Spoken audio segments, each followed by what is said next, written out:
बिहार विधानसभा में पहले चरण की वोटिंग के लिए नॉमिनेशन का आज आखिरी दिन है और आखिरी दिन से ठीक एक रात पहले महागठबंधन के बीच सीटों को लेकर लगता है फॉर्मूला तय हो चुका है। कांग्रेस और आरजेडी कितनी सीटों पर कहां से लड़ रहे हैं अभी तक तस्वीर पूरी तरह से साफ नहीं है आधिकारिक तौर पर, लेकिन मुकेश सहनी संतुष्ट हो गए हैं। ये खबर मुकेश सहनी से जुड़ी हुई। वीआईपी पूरी तरह से संतुष्ट है। वीआईपी को 15 विधानसभा सीटें मिली हैं और सूत्रों की माने तो 2 एमएलसी और 1 राज्यसभा की सीट पर मुकेश सहनी तैयार हो गए हैं।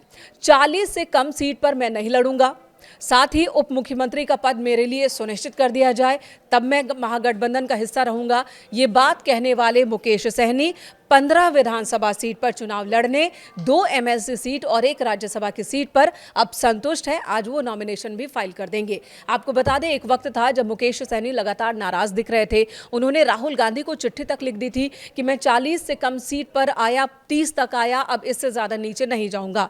लेकिन अब यह बात बन गई है। मुकेश सहनी की ओर से आज नॉमिनेशन फाइल किया जाएगा। इससे पहले पिछले विधानसभा चुनाव की बात करें तो मुकेश सहनी ने लास्ट मोमेंट में महागठबंधन छोड़ दिया था।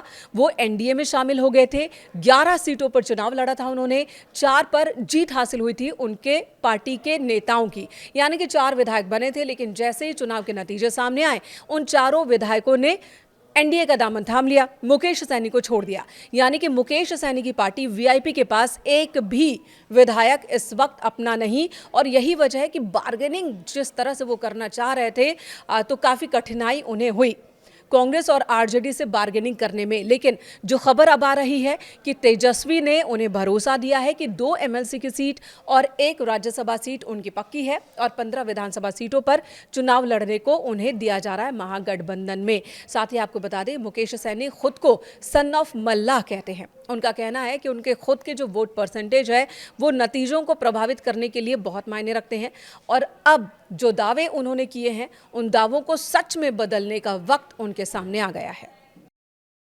सादगी से नॉमिनेशन कराइए और चुनाव के समय में सभी लोग अपने काम काज करते करते जो काम है वो करके, और जब भी मौका मिले तो अपने अपने वार्ड में, अपने अपने पंचायत में अपने भाई विनोद, अपने उमेश जी के लिए आप वोट मांगने का काम करेंगे।